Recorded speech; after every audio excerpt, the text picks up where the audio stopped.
Fala, torcida que canta e vibra, uma excelente quinta-feira aí para todos. Estamos aqui trazendo mais um vídeo no canal, trazendo essas últimas informações aí do Verdão nesse mercado da bola que segue movimentado. Palmeiras aí com possíveis chegadas e também possíveis saídas. Bruno Fux já está confirmado, vai ficar no Palmeiras. O Palmeiras exerceu a opção de compra. Caio Paulista, o Palmeiras vai tentar negociar aí.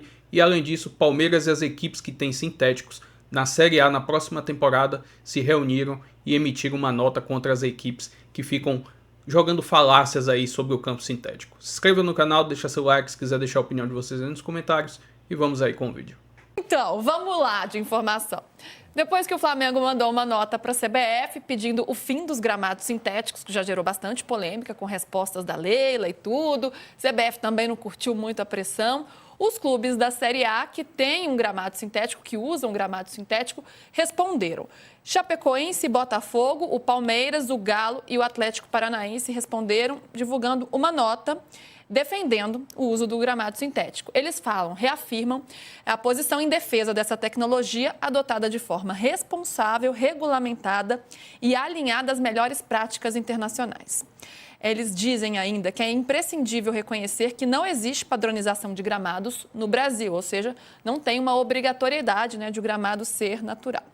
Também reiteramos que um gramado sintético de alta performance supera em diversos aspectos os campos naturais em más condições e que não há qualquer estudo científico conclusivo que comprove o aumento de lesões provocado pelos gramados sintéticos.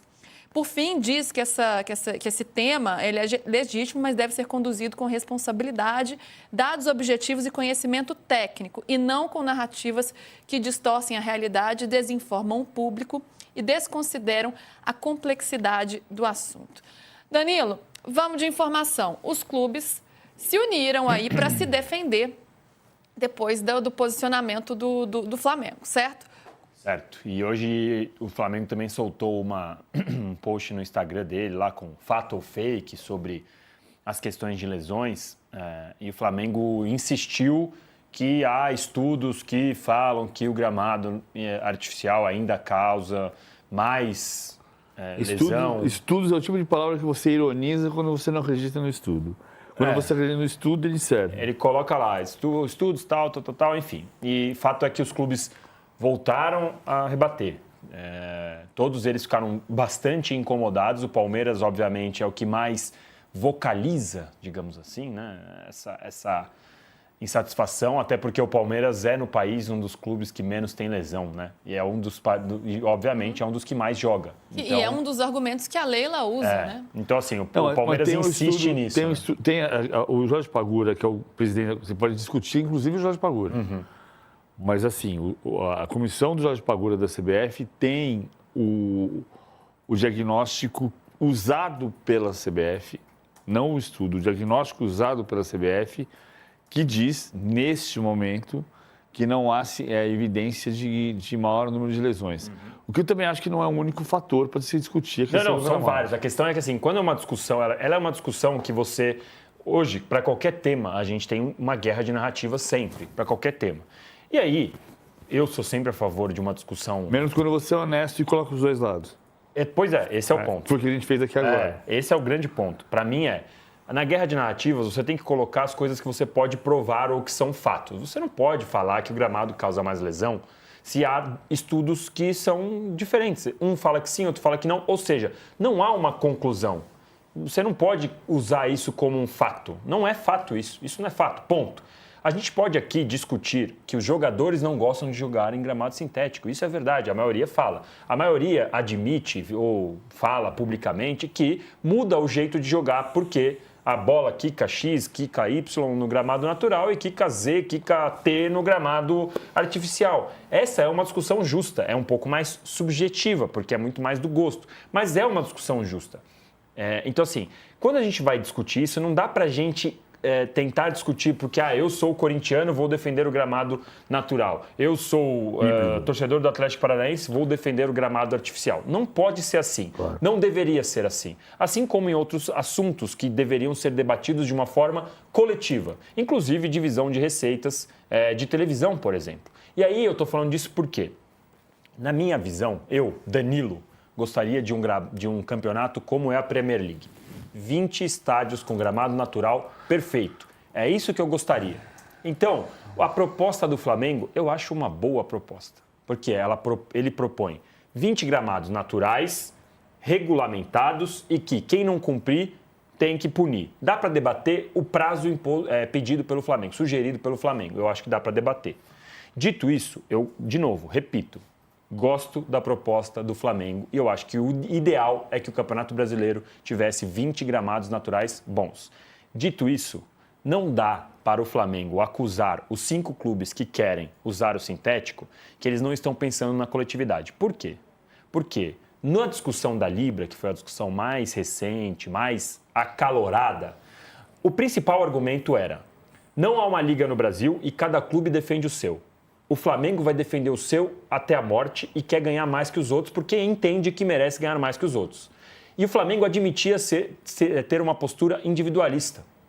Então, hoje, por que o Palmeiras, o Atlético Paranaense, o Botafogo, a Chapecoense e o Atlético Mineiro não podem adotar uma postura individualista? Não. Qual é o grande problema agora? O Flamengo adotava uma postura individualista lá e agora quer adotar uma postura coletiva. De novo, eu, nos 2 temas, sou a favor de uma divisão melhor de receitas na televisão, sou contra o que o Flamengo pregava e agora sou a favor do que o Flamengo prega no questão do gramado. Só que a questão é que para mim me incomoda muito. Dia 1º de novembro, vocês terem uma máscara, o futebol não ter união, eu vou discutir o que é melhor para mim e no dia 1º de dezembro vamos discutir o que é melhor para o futebol coletivo. Isso me incomoda demais. Não, tudo bem. O BAP pode ter contradições. O BAP disse a frase, a célebre frase: sabe quando eu vou defender que o Flamengo ganhe apenas 3,5 vezes a mais do que o último do brasileiro? Pois é. Nunca. Ok. Mas eu acho que são 2 coisas diferentes. Acho que são dois assuntos distintos. São 2 coisas diferentes. Não é porque você foi insano num lugar que você vai ter que ser insano a sua vida inteira. Acho que tem uma questão de discutir a melhora do Campeonato Brasileiro. Mas a discussão da divisão de receita também é melhor do Campeonato Brasileiro. Também é melhor do Campeonato Brasileiro. Esse é o meu ponto. É importante também, mas são questões que têm que ser discutidas separadamente. A questão do campo, ela tem que ter padrão. Tem que ter um nível de estudo para você padronizar o gramado. E veja, existe uma diferença entre padronizar os campos que eram pântanos na Inglaterra, mas que de norte a sul da Inglaterra existe um clima menos heterogêneo do que de Belém a Porto Alegre. Então, você precisa ter um nível de estudo para implementar uma padronização do gramado no Brasil que permita ter uma empresa capaz de fazer a mesma milimetragem e qualidade do campo na chuva de Belém e nas securas do inverno de Porto Alegre. Tudo isso é grana. Tudo isso simples. Não, é grana e estudo. Sim, mas se você puser dinheiro, vai conseguir. Vai conseguir fazer e você vai ter que dar um prazo de 3 anos, como a Holanda deu 3 anos e meio para acabar com o sintético. Você vai dar 3 anos e meio. No Catar, que não chove e é um deserto, tem campo bom, claro. Vai ter campo bom em qualquer lugar aqui. Aqui vai ter também. Segundo ponto, que é, a gente está tratando de fato com desonestidade intelectual. As pessoas estão sendo desonestas intelectualmente. Inclusive ao usar essa frase campo de plástico. Porque tem campo de plástico e tem pasto de grama. Que é o que o Everton Cebolinha acabou de dizer para o Bruno Braz. Não, o campo aqui é ruim porque ele é muito bom. Por quê? Porque a gente está acostumado a jogar nos campos de buraco. Então você o Gabigol e o Braz não saíram quase na mão no vestiário por causa do gramado ruim do Maracanã, faz 2, 3 anos. Então assim, cara, o Bruno Henrique estourou o joelho aonde? Então vamos ser honestos intelectualmente. Não vamos ter desonestidade intelectual. E não ter desonestidade intelectual não é usar palavra de ordem, criar um panfleto, levantar uma placa escrito campo de plástico. Isso é uma fachada, isso é um panfleto. Então vamos, campo de plástico versus pasto de grama. É isso que nós vamos fazer. E aí nós vamos discutir e chegar em lugar nenhum. Campo de buraco. Viva os campos de buraco do Brasil. É porque o clubismo dominou essa discussão. Mas isso está errado. É aí que eu estou dizendo. Assim como dominou a questão da Libra, esse é o ponto. Tem uma discussão. Aliás, como domina quase todas as discussões hoje em dia. A gente estava discutindo agora há pouco a história do gol de mão, que o Leonardo Jardim vai lá e posta, provocando a torcida do Cruzeiro a achar que foi roubado. Cara, nós queremos ajudar ou nós queremos atrapalhar? Nós queremos ajudar, tem que fazer um processo. Mas todo mundo usando essa narrativa, os técnicos, os dirigentes, os próprios jornalistas. Mas tudo bem, eu tenho que fazer, a partir da premissa de que eu vou fazer um jornalismo honesto. Sim. Então, assim, não vou usar usar pasto de grama o tempo inteiro. Estou só falando em relação à narrativa do BAP.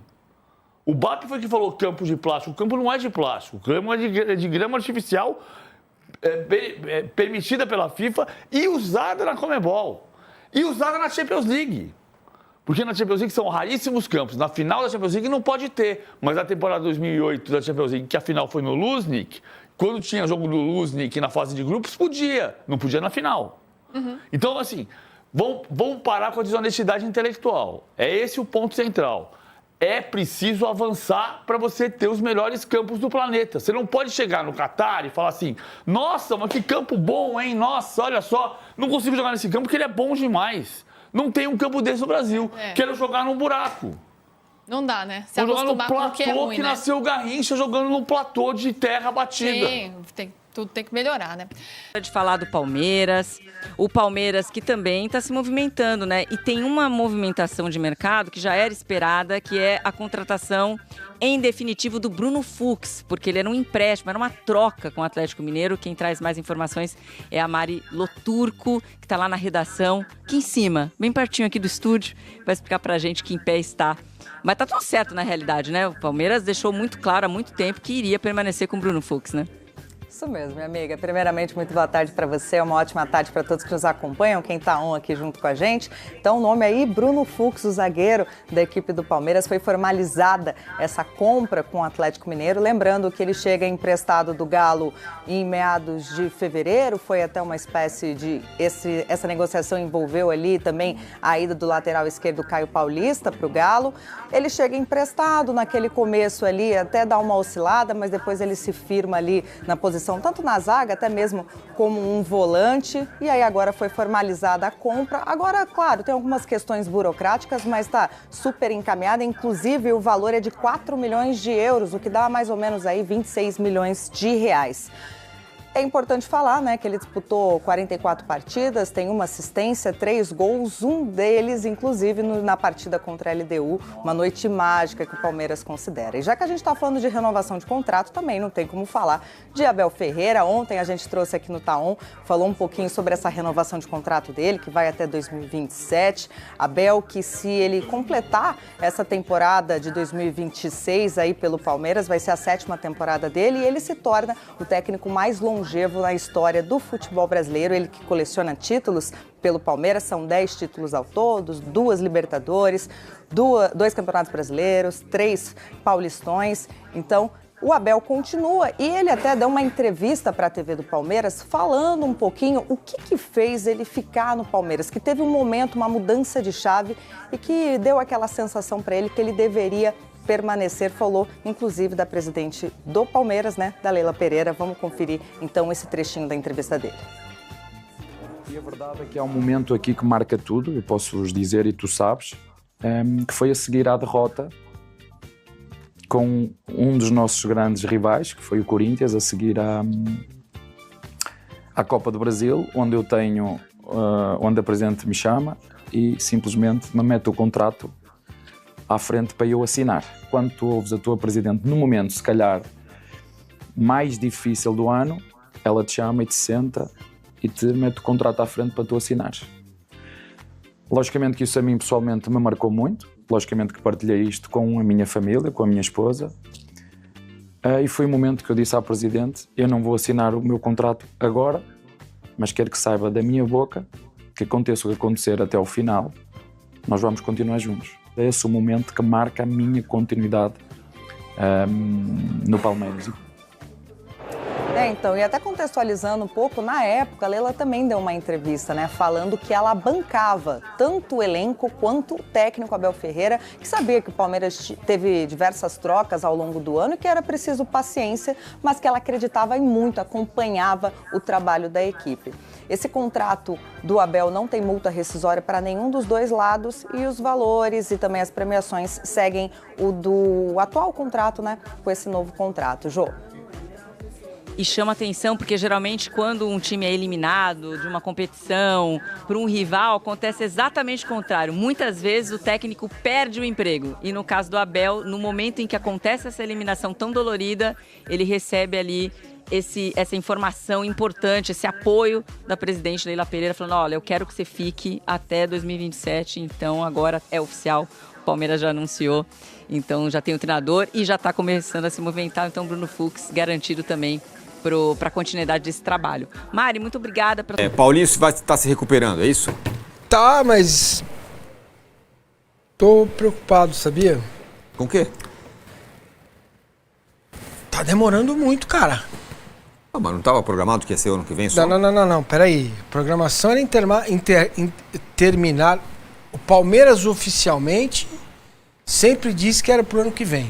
Certo? Certo. O cara não saiu de férias e ainda tá tratando e não foi pro campo ainda. Tá na fase 2 ainda, ele não foi pro campo. Vem cá, e se ele for pro campo e tiver dor de novo? Muita gente fala dos 700 milhões, 200 tá aí. Tá no Paulinho, cara. Vai ser importante contar com ele. Então eu começo a ter dúvida. Até porque o Palmeiras é a Coreia do Norte do futebol. Para conseguir um manejo de cabeça de alguém, você tem que fazer malabarismo, né? Então, a Coreia do Norte nesse aspecto de ser um clube fechado, tá? Antes que peguem o corte, digam... Tá bom? Então, cara, eu tô com dúvida. Eu tenho dúvida sobre a questão do Paulinho, se ele vai estar apto para jogar contra a Portuguesa. Dia 11. Que era o que Palmeiras você volta dia que 4, seria. claro. Eu tinha... A minha informação é que terminada a fase 2, dia 10 de novembro, ele jogaria ainda em novembro, dezembro. Não se confirmou, né? Então, para mim é dúvida. Dúvida. Muito bem. E tem movimentação, né? O Bruno Fux foi adquirido. Ah, sim. Aníbal, Bruno Rodrigues devem deixar o Palmeiras, né? O Palmeiras está trabalhando para isso. O Palmeiras conversou com o Fabinho, né? Aí veio veio a conversa. O Palmeiras disse que conversou lá atrás, mas não, o Palmeiras conversou efetivamente com o Fabinho. E eu não sei quanto eles ganham, mas junta aí. Arnaldo, você que é bom de conta. Junta aí, Veiga, Gomes e Vitor Roque. Tudo junto. Paulinho ainda ganha bem mais, o Fabinho ainda ganha bem mais que isso. De qualquer jeito seria um perfil de reforço diferente, né? Já mudou Jorginho, um pouco, né? Jorginho. Mas já mudou um pouco, né? Teve Evangelista, teve Felipe Anderson. Sim, então nesse tipo. Exatamente. E serão contratações pontuais, tá bom? O nosso palestra divulgou hoje que o Grêmio se movimenta para tentar convencer o Everton a ir jogar no Grêmio. O Grêmio está sob nova gestão, ainda está discutindo o transfer ban. E tem aí uma questão muito clara. Para o Everton sair do Palmeiras, ele vai ter que abrir mão de grana, e não é pouca, porque ele não cabe no momento do Grêmio hoje. E talvez o que o Grêmio possa fazer com ele é estender a carreira dele, dar um contrato maior do que o Palmeiras.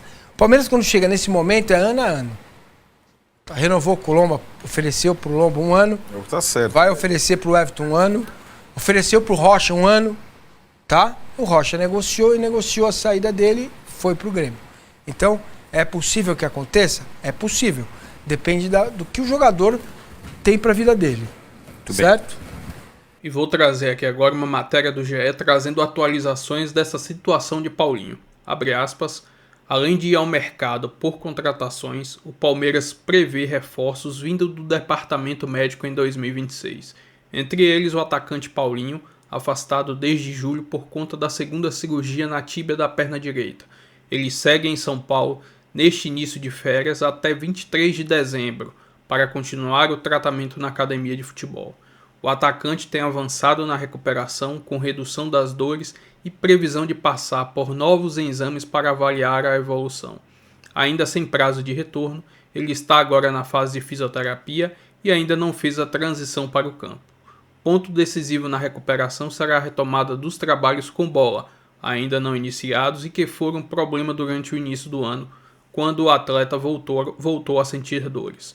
Paulinho está desde 2024 tratando de uma fratura por estresse na tíbia da perna direita, diagnosticada quando estava no Atlético. No próprio Galo, porém, jogou 6 meses com lesão antes de passar pela primeira cirurgia e transferiu-se ao Palmeiras 2 semanas depois. No início do ano, quando voltou a atuar, havia se recuperado bem em relação à cicatrização, só que enfrentou problemas à medida que começou a receber maior carga física nos treinos e jogos. O atacante voltou a sentir as dores e disputou apenas 16 partidas, sendo afastado após o Mundial de Clubes para passar por uma nova cirurgia, acordada entre ele, comissão técnica e os médicos do Palmeiras. Dessa vez com a fixação do osso usando um implante considerado resistente, o suficiente para aguentar a carga. O procedimento aconteceu em julho e desde então ele está em tratamento no Núcleo de Saúde e Performance do Palmeiras. Ao longo das últimas semanas, ele acompanhou a delegação na viagem ao Rio Grande do Sul para o confronto contra o Grêmio e ao Peru na final da Libertadores, indo aos treinos, mas ainda em tratamento sem participar de movimentações em campo. Foi assim até com os lesionados o Everton e Lucas Evangelista. Enfim, ainda não está nada claro que o jogador estará nessa pré-temporada iniciando com os novos companheiros. Vamos torcer que sim, com um jogador que vai ser muito importante para a temporada, e torcer que isso não seja uma sequela para o jogador para o resto da vida, que ele volte a jogar sem sentir dor e que essa cirurgia que ele fez tenha sido com sucesso. Mas enfim, vamos aguardar o início da temporada para ver se o jogador estará 100% apto. Se inscreva no canal, deixa seu like, se quiser deixar a opinião de vocês aí nos comentários e até o próximo vídeo. Avante palestra!